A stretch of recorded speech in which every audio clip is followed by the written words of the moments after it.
ونستعينه ونستغفره ونعوذ بالله من شرور أنفسنا ومن سيئات أعمالنا من يهده الله فلا مضل له ومن يضلل فلا هادي له وأشهد أن لا إله إلا الله وحده لا شريك له وأشهد أن محمدا عبده ورسوله يا أيها الذين آمنوا اتقوا الله حق تقاته ولا تموتن إلا وأنتم مسلمون يا أيها الناس اتقوا ربكم الذي خلقكم من نفس واحدة وخلق منها زوجها وبث منهما رجالا كثيرا ونساء واتقوا الله الذي تساءلون به والأرحام إن الله كان عليكم رقيبا يا أيها الذين آمنوا اتقوا الله وقولوا قولا سديدا يصلح لكم أعمالكم ويغفر لكم ذنوبكم ومن يطع الله ورسوله فقد فاز فوزا عظيما أما بعد فإن خير الحديث كتاب الله وخير الهدي هدي محمد صلى الله عليه وسلم وشر الأمور محدثاتها وكل محدثة بدعة وكل بدعة ضلالة وكل ضلالة في النار. أعوذ بالله السميع العليم من الشيطان الرجيم. بسم الله الرحمن الرحيم. شهر رمضان الذي أنزل فيه القرآن هدى للناس وبينات من الهدى والفرقان. اللہ رب العزت کی تعریف و توصیف اور امام الانبیاء سید الاولین والآخرین امام اعظم محمد رسول اللہ صلی اللہ علیہ وسلم پر بے شمار درود و سلام کے بعد اللہ کا فضل و کرم ہے کہ ہم اس ماہ مبارک میں داخل ہو چکے ہیں جس مبارک مہینے میں اللہ رب العزت نے قرآن مجید کا نزول فرمایا. قرآن وہ کتاب کہ اللہ ابن کثیر رحمہ اللہ کے فرمان کے مطابق سب سے اشرف کتاب آسمانی کتابوں میں سے سب سے اشرف فرشتے کے ذریعہ انبیاء میں سب سے اشرف نبی کے قلب اطہر پہ اور سب سے اشرف مہینے میں اللہ رب العزت نازل فرمایا. اسی لیے اس ماہ مبارک کو شہر قرآن بھی کہا جاتا ہے. قرآن مجید اللہ رب العزت کی آخری آسمانی کتاب ہے جس کے نزول کے بعد تمام آسمانی کتابیں منسوخ کر دی گئی. اب ہمارا ایمان ان آسمانی کتابوں پر ہوگا لیکن اجمالی. توریت آسمانی کتاب ہے، اس پر ہمارا ایمان ہے. موسیٰ علیہ السلام پہ نازل کی گئی کتاب. زبور آسمانی کتاب ہے، حضرت داؤد علیہ السلام پہ نازل کی گئی، ہمارا ایمان ہے. انجیل آسمانی کتاب ہے، حضرت عیسیٰ علیہ السلام پہ نازل کی گئی، ہمارا ایمان ہے. اسی طرح صحف ابراہیم موسیٰ اللہ رب العزت کی جانب سے یہ صحیفے نازل کیے گئے، اس پر ہمارا ایمان ہے. لیکن تفصیلی ایمان قرآن مجید پر ہمارا ہے. قرآن مجید کو اللہ رب العزت نے اس امت میں نازل فرمایا، اس امت کی ہدایت کے لیے. تو یہ امت محمدیہ کے لیے بڑے اعزاز اور شرف کی بات ہے. آپ دیکھیں اللہ تعالیٰ نے اس امت کو کتنے اعزازات عطا فرمائے ہیں. ہماری ہدایت کے لیے جس نبی کو اللہ نے منتخب فرمایا وہ نبی آخر الزمان ہے. جو کتاب ہدایت ہماری رہنمائی کے لیے اللہ رب العزت نے نازل فرمائی وہ آسمانی آخری کتاب ہے. اب نبی آخر الزمان کے بعد کوئی نبی رسول آنے والا نہیں، اور اس آسمانی کتاب کے بعد کوئی اور کتاب نازل ہونے والی نہیں. تو نبی آخری، کتاب ہدایت آخری، اور اس پر ایمان آنے والی امت بھی آخری ہے. اس لیے اس کتاب ہدایت اور قرآن مجید سے وابستگی ہمارے لیے ضروری ہے بلکہ فرض عین ہے. اللہ رب العزت نے قرآن مجید کو نازل فرما کر کے ہمارے آپ کے اوپر عظیم احسان کیا ہے، اور اس احسان کا شکر ہم ادا کرنا چاہیں تو کوئی زندگی نہیں کر سکتے. ہاں اس کا ایک حصہ ہو سکتا ادا ہو جائے. کیسے؟ قرآن سے وابستہ ہو کر کے، قرآن کی تلاوت کر کے، قرآن مجید میں غور و فکر کر کے، قرآن مجید کی تعلیمات پر عمل کر کے. قرآن وہ کتاب جس کے بارے میں اللہ کے نبی محمد صلی اللہ علیہ وسلم نے فرمایا اس کی قرأت و تلاوت کی فضیلت بیان فرماتے ہوئے کہ من قرأ حرفا من القرآن، جس نے ایک حرف قرآن سے پڑھا، فَلَهُ بِهِ حَسَنَةٌ، تو اس ایک حرف پڑھنے کی وجہ سے ایک نیکی ملے گی، وَلَحَسَنَةٌ بِعَشْرِ أَمْثَالِهَا، اور یہ ایک نیکی 10 نیکی تک جائے گی۔ وَلَا أَقُولُ أَلِف لام مِيم حرف بل ألف حرف ولام حرف ومیم حرف، میں یہ نہیں کہتا الف لام میم ایک حرف ہے، الف لام میم یہ حروف مقطعات میں سے ہے، اللہ کے سوا کسی کو اس کا معنی و مفہوم نہیں معلوم، ہم پڑھتے ہیں حروف مقطعات، اس کا معنی کوئی نہیں سمجھ سکتا، لیکن ایمان ہے کہ اللہ کا کلام ہے، ایمان ہے کہ اس کے پڑھنے پہ ہمیں اجر و ثواب ملے گا۔ تو آپ نے مثال نہیں دی تو حروف مقطعات کی، فرمایا میں نہیں کہتا الف ایک حرف، لام ایک حرف اور میم ایک حرف، فرمایا الف حرف ولام حرف ومیم حرف، الف ایک حرف ہے، لام ایک حرف ہے، میم ایک حرف ہے، میں نہیں کہتا الف لام میم ایک حرف ہے، یہ آپ نے فرمایا۔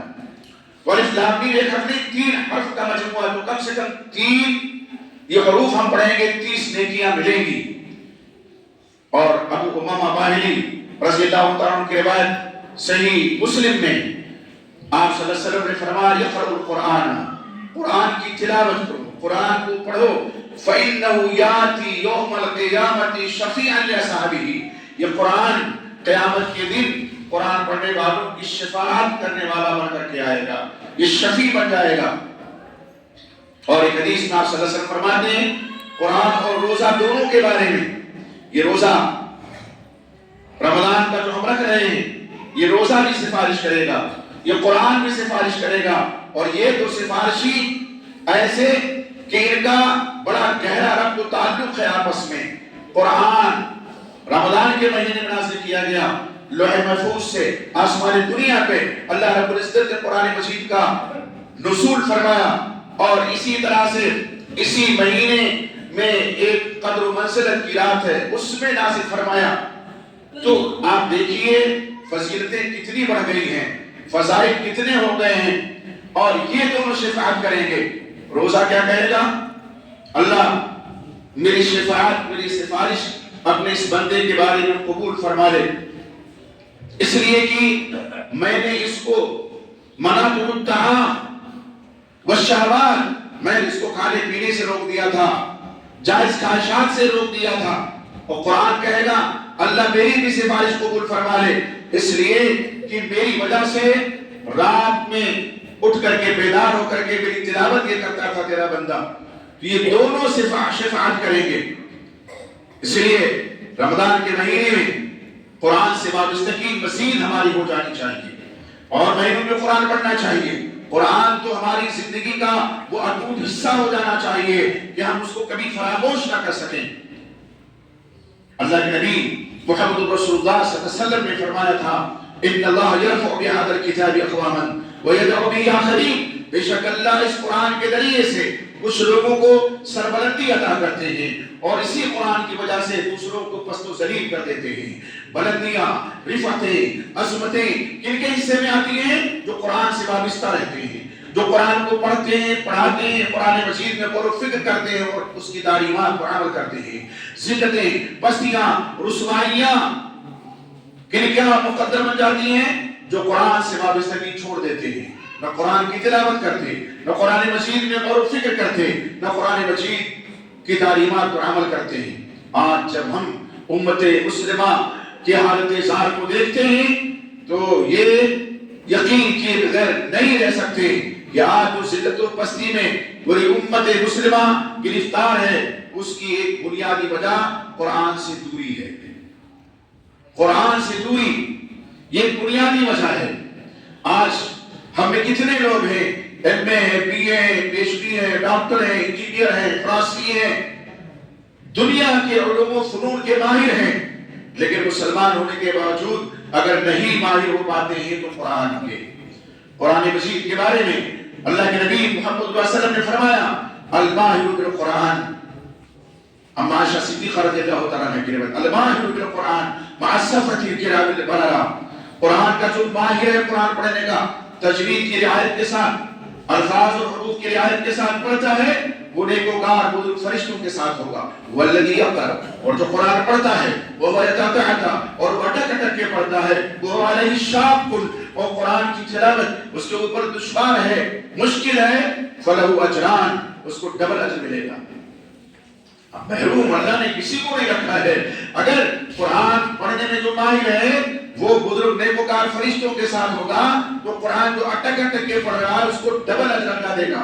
ایک قرآن کی تلاوت کا اجر، اور ایک جو مشقت اس نے اٹھائی وہ جو اٹک اٹک کے پڑھ رہا ہے اس کا اجر.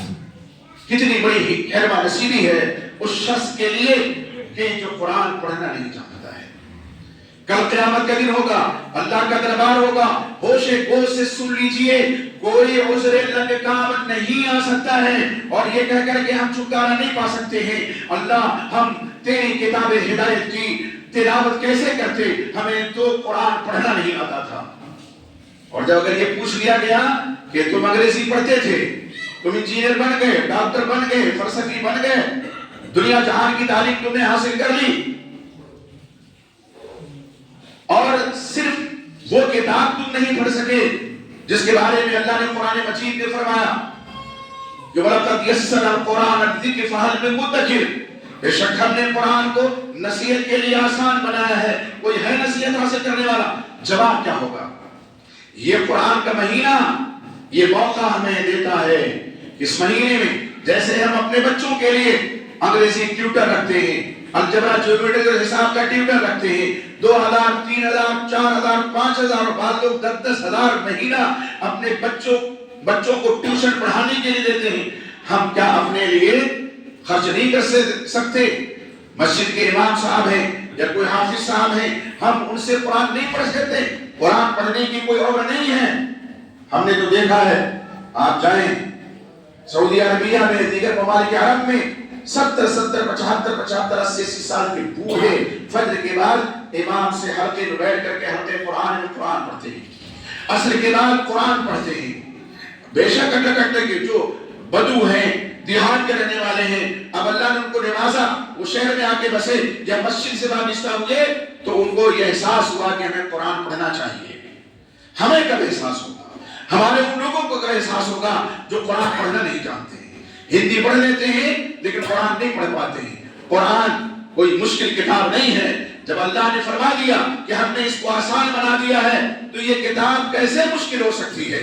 ہم اس کو کیسے مشکل سمجھ سکتے ہیں؟ قرآن سن کر کے عمر فاروق ایمان لاتے ہیں، قرآن سن کر کے طفیل بن عمر توسی ایمان لاتے ہیں. قرآن آج بھی پڑھ کر کے لوگ حلقہ بگوش اسلام ہو رہے ہیں. اگر آپ آج چوک در چوک اسلام میں اور خصوصیت کے ساتھ یورپ کے ممالک میں لوگ مسلمان ہو رہے ہیں، ان سے پوچھا جائے تو کم سے کم 95% لوگوں کا جواب یہی ہوتا ہے کہ ہم نے قرآن کو پڑھا.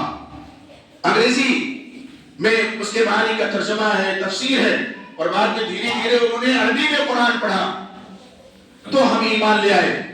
ابھی آپ دیکھتے ہو کہ گردش پادری کتنے لوگوں کے ساتھ ایمان لے آیا، پوری زندگی اس کی گزری انجیل پڑھنے میں، لیکن اللہ نے اس کے دل میں ایک سوال انقلاب برپا کیا. وہ کتاب ہدایت قرآن مجید سے وابستہ ہوا تو دل کی دنیا بدل گئی. آج ہم بچپن سے لے کر کے اور پوری زندگی قرآن سے وابستگی کا دعویٰ کرتے ہیں اور قرآن مجید پڑھنے والے کسی نہ کسی شکل میں پڑھتے ہیں، لیکن وہ دل کے دریچے توحید کے لیے کیوں نہیں کھلتے؟ وہ دل کے دریچے سنت رسول کی پاسداری کے لیے کیوں نہیں کھلتے؟ وہ دل کے دریچے نماز کے لیے، روزوں کے لیے، طاعات کے لیے، نیکیوں کے لیے کیوں نہیں کھلتے ہیں؟ یہ وجہ کیا ہے کہ ہم قرآن صرف رسمی طور پہ اس سے وابستگی ہم نے بنا رکھی ہے. قرآن بہت سے لوگوں نے مردوں کو بخشوانے کے لیے پڑھنا شروع کر دیا ہے، کچھ لوگوں نے تعویذ بنانا شروع کر دیا ہے اور یہ سمجھ بیٹھے ہیں کہ یہ تو بس ایسی کتاب ہے کہ مردوں کو بخشوانے کے لیے پڑھ دیا جائے، اسے تعویذ بنا کر کے گلے میں لٹکا لیا جائے، اسے بس بیڑا پار ہو جائے گا. نہیں میرے بھائی، قرآن مجید کی سورہ بقرہ اٹھائیے، الف لام میم ذالک الکتاب لا ریب فیہ ھدی للمتقین. الف لام میم کے بعد جو دوسری آیت آتی ہے اس میں قرآن مجید کے بارے میں کیا فرمایا گیا؟ یہ ایسی کتاب ہے جس کے منزل من اللہ ہونے میں کوئی شبہ نہیں، کوئی شک نہیں، یہ متقیوں کے لیے ہدایت ہے. اور سورہ بقرہ میں اللہ نے فرمایا ھدی للناس، یہ لوگوں کے لیے ہدایت ہے۔ تو جب یہ کتاب ہدایت ہے تو اس کتاب ہدایت سے جڑنے کے بعد ہی ہدایت مل سکتی ہے، اس سے وابستہ رہنے کے بعد ہی ہدایت مل سکتی ہے، ورنہ نہیں۔ آپ لاکھ کہتے رہے ہم مومن ہیں، مسلمان ہیں، اور یہ قرآن مجید جب فریادی بن کر کے آئے گا کیا جواب ہوگا؟ آج بہت ادب و احترام کے ساتھ غلاف میں لپیٹ کر کے تاکہ نسیاں پر رکھ دیا جاتا ہے، اور بھولے سے اگر کسی سے قرآن چھوٹ گیا تو گاؤں دیہات میں ہم بچپن سے سنتے اور دیکھتے آئے، کہتے ہیں پتہ نہیں کس نے فتویٰ دے دیا کہ اسی کے برابر غلہ تقسیم کر دو۔ استغفر اللہ، یہ قرآن کا مقام ہے اس امت کے نزدیک، قرآن کا یہ احترام ہے ہمارے دلوں میں کہ قرآن اگر بھولے سے گر جائے، اگر کوئی جان بوجھ کر کے قرآن پھینک دے، اگر مسلمان ہے دائرہ اسلام سے بڑی ذمہ داری کے ساتھ کہتا ہوں خارج ہو جائے گا، لیکن اگر بھولے سے گر گیا معاف ہے۔ یہ نہیں ہے کہ آپ کو جو ہے اس کے برابر اللہ تقسیم کریں، ہاں ضرورت ہے کہ آپ جو وابستہ تھے مزید وابستگی اس سے ہو جائے، اور اگر کہیں جھاڑ پوچھ کرنے میں عورتوں کے ہاتھ سے قرآن گر گیا اور وہ قرآن پڑھنا نہیں چاہتی ہے تو ان کو یہ احساس ہونا چاہیے کہ ہمیں قرآن پڑھنا ہے، یہ جذبہ ہونا چاہیے اور یہ عزم ہونا چاہیے کہ ہم قرآن بغیر پڑھے نہیں رہیں گے۔ تو اس لیے میرے بھائی یہ قرآن کا مہینہ ہے، قرآن سے وابستگی ہونی چاہیے، اور قرآن سے وابستگی کی کئی شکلیں ہیں۔ ایک تو یہ ہے کہ جس نے قرآن نہیں پڑھا ہے، ابھی ایک دو دن یہ دوسرا روزہ گزر رہا ہے، اگر 30 کا مہینہ ہوا تو 28 دن باقی ہیں، آج سے آپ کوئی حافظ صاحب رکھ لیجیے۔ اچھا حافظ صاحب کو ٹیوشن میں 500-1000 دینے میں دم نکل جاتا ہے، اور بچوں کو پڑھانے میں 10,000 آدمی خرچ کر دیتا ہے، تو اپنے لیے اپنی فکر کل قبر میں اور قبر کی تنہائی ہوگی، اس وقت نہ بیٹے کام آئیں گے، نہ بیٹیاں کام آئیں گی، نہ عورتیں، نہ بیویاں، کوئی کام نہیں آئے گا، صرف ہمارے اعمال کام آئیں گے۔ اور اللہ کا ذکر ہے قرآن مجید، اِنَّا نَحْنُ نَزَّلْنَا الذِّكْرَ وَإِنَّا لَهُ لَحَافِظُونَ، اللہ فرماتے ہیں بے شک ہم نے ہی ذکر کو نازل کیا ہے اور ہم ہی اس کی حفاظت کرنے والے ہیں۔ اور اسی لیے اللہ رحمہ اللہ نے فرمایا کہ رات کی تنہائی میں اٹھ کر کے جو شخص قرآن مجید کی تلاوت کرتا ہے وہ نفلی نماز سے بہتر ہے۔ آپ بے شک نفل پڑھیے لیکن قرآن سے وابستگی رکھیے، قرآن مجید کے معانی کا ترجمہ اور تفسیر پڑھیے، اس میں غور و فکر کریے، تب جا کر کے آپ سرخرو ہو سکتے ہیں، یہاں بھی سربلندی اللہ عطا کریں گے جیسے کہ اللہ صلی اللہ علیہ وسلم کا فرمان ہے، اور قبر کی تنہائی میں بھی یہی اعمال کام آئیں گے۔ آدمی جب قبر کی تاریکی میں اترتا ہے سارے تعلقات ختم ہو جاتے ہیں، روپیہ پیسہ، یہ دھن دولت جس کے لیے ہم سب مرے جا رہے ہیں، یہ تو مرتے ہی سکندر جب گیا دنیا سے دونوں ہاتھ خالی تھے۔ ہاں عزیز ہیں، اقربا ہیں، رشتہ دار ہیں، وہ کندھوں پہ لے جا کر کے قبرستان پہنچائیں گے، اور جیسے ہی مرو مٹی کے نیچے دفن کیا ہاتھ جاڑتے ہوئے چلے آئیں گے۔ آپ صلی اللہ علیہ وسلم نے فرمایا یہ جو 3 رفیق ہیں آدمی کے، 2 تو ایسی ساتھ چھوڑ دیتے ہیں، جو حقیقی واقعی ساتھی ہے اس کا دوست ہے وہ اس کے نیک اعمال ہیں۔ تو قرآن مجید کی تلاوت، اس میں غور و فکر، یہ نیک اعمال میں سے ہے کہ نہیں ہے، تو اس پہ ہمیں توجہ دینے کی ضرورت ہے۔ آج سے آپ عزم کر لیں کہ آپ قرآن اگر پڑھے ہوئے ہیں تو اگر روزانہ آدھا پارہ پڑھتے تھے، 1 پارہ پڑھتے تھے، اور اس مہینے میں دن میں پڑھیں، رات کی تنہائی میں اٹھ کر کے پڑھیں، اور یقین جانیے دن میں پڑھنے پہ ہو سکتا ہے خیالات ادھر ادھر بھٹکنے لگیں اور یمین و یسار کو دیکھیں تو بات کرنے کو دل بھی کہنے لگے، لیکن رات کی تنہائی میں جب آپ قرآن اٹھائیں گے تو یقین جانیے آپ ہوں گے، قرآن ہوگا، آپ کا رب ہوگا، کوئی تیسرا نہیں ہو سکتا ہے۔ قرآن مجید اگر آپ سمجھ کے پڑھتے ہیں تو دل کی دنیا میں سوال انقلاب برپا ہوگا، اور اگر نہیں سمجھتے ہیں تو کم سے کم جو اخلاص ہے وہ دولت آپ کے پاس رہے گی۔ اخلاص کسی بھی عبادت کی بنیادی شرط ہے، اگر اخلاص ناپید ہے تو نماز بھی بیکار، روزے بھی بیکار، تلاوت قرآن مجید بھی بے سود۔ وَمَا أُمِرُوا إِلَّا لِيَعْبُدُوا اللَّهَ مُخْلِصِينَ لَهُ الدِّينَ، حنفاء کا مطلب یہی ہے، سب کو اسی بات کا حکم دیا گیا ہے کہ یکسو ہو کر کے خالص اللہ کی اور صرف اللہ کی عبادت کریں۔ قرآن مجید بھی عبادت ہے، نماز اور روزہ یہ ساری چیزیں عبادت ہیں، اخلاص ان کی روح ہے۔ تو رات کی تنہائی میں آپ اٹھائیں، آپ قرآن کو پڑھیں، آپ قرآن سے وابستہ ہوں، آپ دیکھیں کہ کس طرح سے دل کی دنیا بدلتی ہے آپ کی۔ اسی طرح سے میں اکثر کہتا ہوں کہ اگر اللہ نے آپ کو اولاد سے نوازا ہے تو آپ کم سے کم ایک بچے کو گھر میں حافظ قرآن بنائیے، ایک بچے کو۔ قرآن کی فضیلت معلوم ہے، بار بار یاد دہانی کی ضرورت نہیں ہے۔ حافظ قرآن، قاری قرآن سے کل قیامت کے دن کہا جائے گا، اللہ علیہ وسلم فرماتے ہیں قرآن ترقی، پڑھتے جاؤ اور منازل جنت کو چڑھتے جاؤ۔ ورتل القرآن کما ترتل فی الدنیا، قرآن کو ٹھہر کے پڑھو جیسے تم دنیا میں پڑھتے تھے، کما کنت ترتل فی الدنیا۔ تمہاری آخری منزل، آخری آیت جہاں ہوگی وہ تمہاری آخری منزل ہے۔ ایک قول کے مطابق اس میں سلام ہے 6666 آیتیں ہیں۔ اب اگر حافظ قرآن ہیں تو کتنے منزلے پہ وہ جنت کی پہنچ گیا، اور اگر قاری قرآن ہے تو جتنا قرآن اسے یاد ہے، جتنی آیتیں اسے یاد ہیں، اتنے مناسب جنت کی وہ طے کر لے گا۔ کتنے شرف کی بات ہے، کتنے اعزاز کی بات ہے، وہ کتنے فضل کی بات ہے، لیکن آج لوگ اس کی جانب توجہ ہی نہیں دیتے ہیں۔ اس شہر قرآن میں، قرآن کے اس مہینے میں بھی اس سے لا تعلق بنے رہتے ہیں۔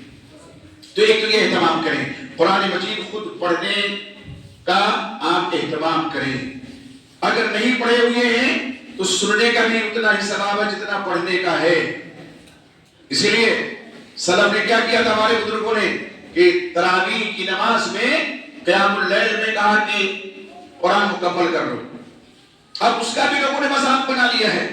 قرآن کا استہزاء دیکھیے کہ چند گھنٹوں میں قرآن مکمل کر دیتے ہیں۔ یعلمون تعلمون کے علاوہ حافظ قرآن جو پیچھے گیا اس کو بھی پتا نہیں چلتا ہے کہ امام صاحب پڑھ گئے۔ یقین مانیے، میں بڑی ذمہ داری کے ساتھ کہتا ہوں، یہ قیامت اگر اپنے پڑھنے والوں کے لیے سفارشی بنے گا تو یہی قرآن فریادی بھی بن کے کھڑا ہو جائے گا۔ مذاق بنا رکھا ہے لوگوں نے، ٹھٹا بنا رکھا ہے لوگوں نے، ایک سانس میں پوری سورہ فاتحہ مکمل کر لیتے۔ ترتیل کہاں ہے؟ قرآن میں تو اللہ نے فرمایا، قرآن پڑھنے کے آداب اللہ نے بیان فرمائے، ورتل القرآن ترتیلا، قرآن کو ٹھہر ٹھہر کے پڑھو، ایک ایک آیت حرف واضح ہونا چاہیے۔ خود اس کو پتہ نہیں ہے جو انجن کی طرح بھاگتا پھر رہا ہے امام کہ وہ کیا پڑھ گیا ہے، بس رٹا مار رہا ہے وہ پھر رٹتے ہوئے چلا جاتا ہے۔ اور اسی لیے ان ائمہ مساجد اور جو قیام اللیل کرواتے ہیں، ائمہ اور حفاظ جن کی تلاوت اچھی ہے، دل چاہتا ہے یہ پڑھتے جائیں اور ہم سنتے جائیں۔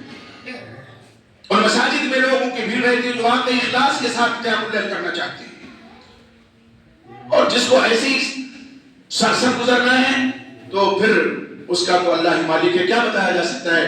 آپ یقین جانیے قرآن سے وابستگی یہ بھی ہے، قرآن آپ خود پڑھیے، اور ایک بار اگر کہیں اہتمام ہے وہاں لوگوں نے اس لیے کیا تھا، تراویح اور مکمل قرآن کا آپس میں کوئی لازم ملزوم کا ربط نہیں ہے کہ تراویح میں لازماً قرآن آپ مکمل کریں۔ ہاں قرآن کی تلاوت تو نماز میں ہے تو تراویح میں بھی ہے۔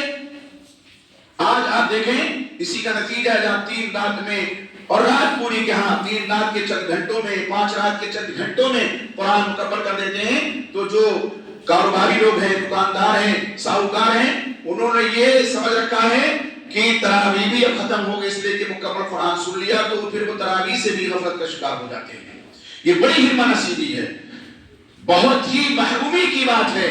قیام اللیل کے بارے میں اللہ کے نبی محمد صلی اللہ علیہ وسلم نے فرمایا، من قام رمضان، جس نے رمضان میں قیام کیا، یہ قیام اللیل جو ہم لوگ رمضان میں کرتے ہیں تراویح کے نام پہ، تراویح اس کا بعد میں نام رکھا گیا، یہ حدیث میں صلاۃ اللیل ہے، حدیث میں قیام اللیل ہے، حدیث میں صلاۃ التہجد اس کا نام ہے، بے شک تربیہ سے مشتق ہے، نام میں کوئی فرق وہ نہیں ہے، آپ نام رکھیں کچھ بھی، تو لوگوں نے اس کا نام تراویح رکھا بعد میں، دور رسالت میں اس کا نام تراویح نہیں تھا، بعد میں اس کا نام تراویح رکھا گیا ہے، تو یہ قیام اللیل ہی۔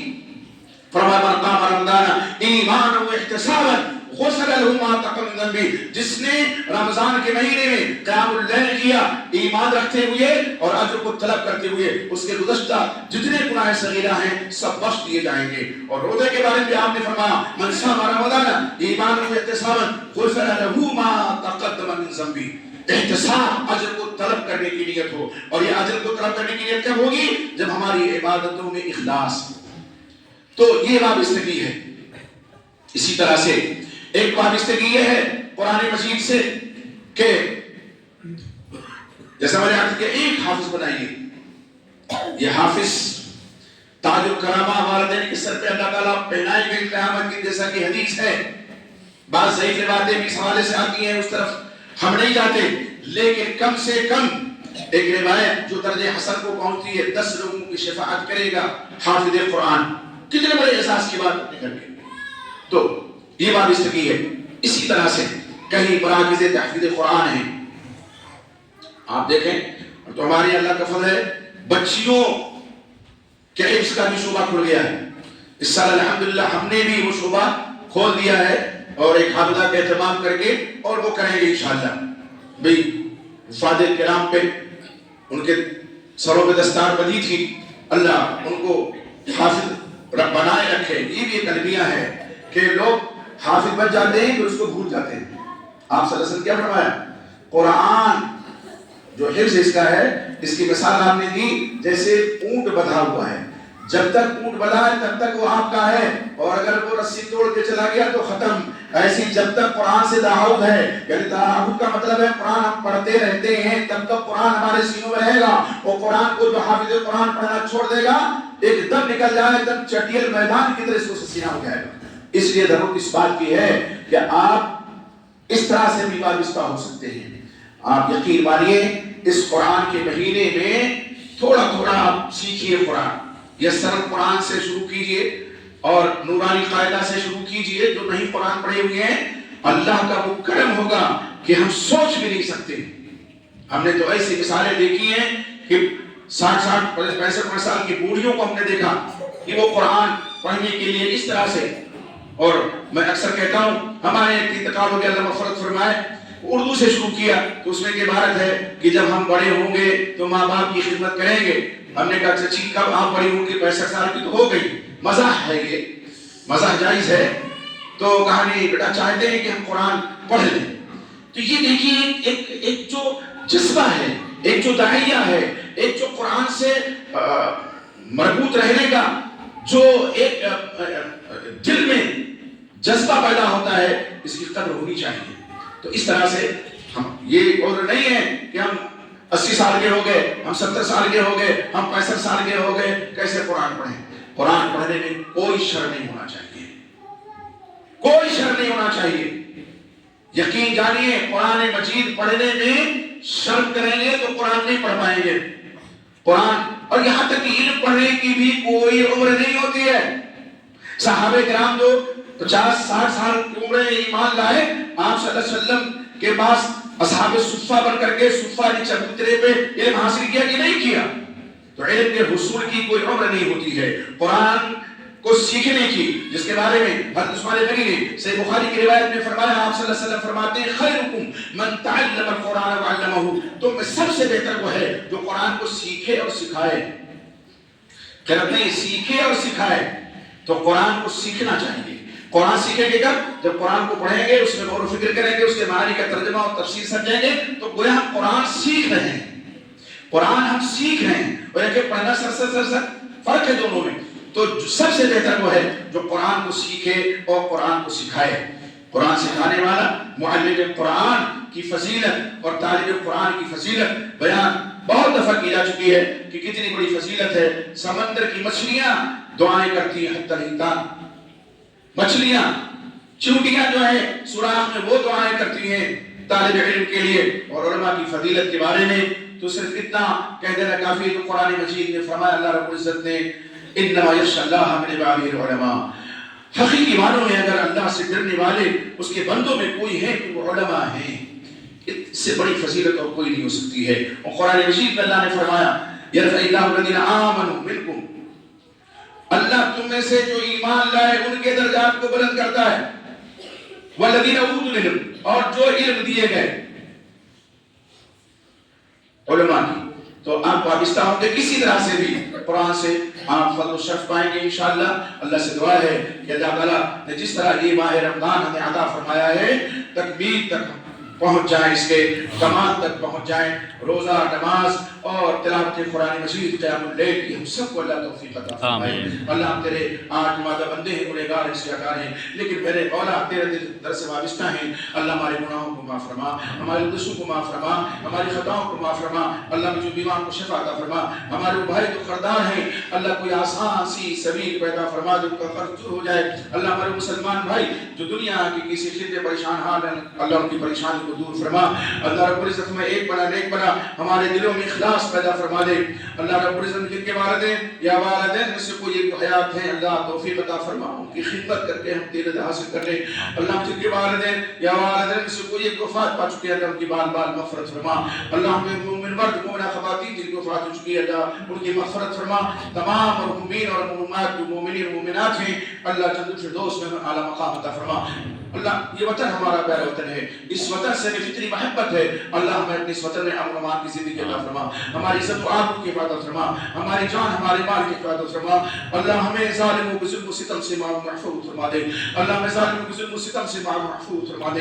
اللہم انا نجعلک فی نحورہم ونعوذ بک من شرورہم، اللہم انا نجعلک فی نحورہم ونعوذ بک من شرورہم، اللہم انا نجعلک فی نحورہم ونعوذ بک من شرورہم۔ اللہ جب تک اس دنیا میں زندہ ہیں ہم ایمان کی حالت میں زندہ رہیں، اور جب ہم سب اس دنیا سے جانے لگے تو ہم سب کے لبوں پہ اشہد ان لا الہ الا اللہ واشہد ان محمدا عبدہ ورسولہ کرم جاری ہو۔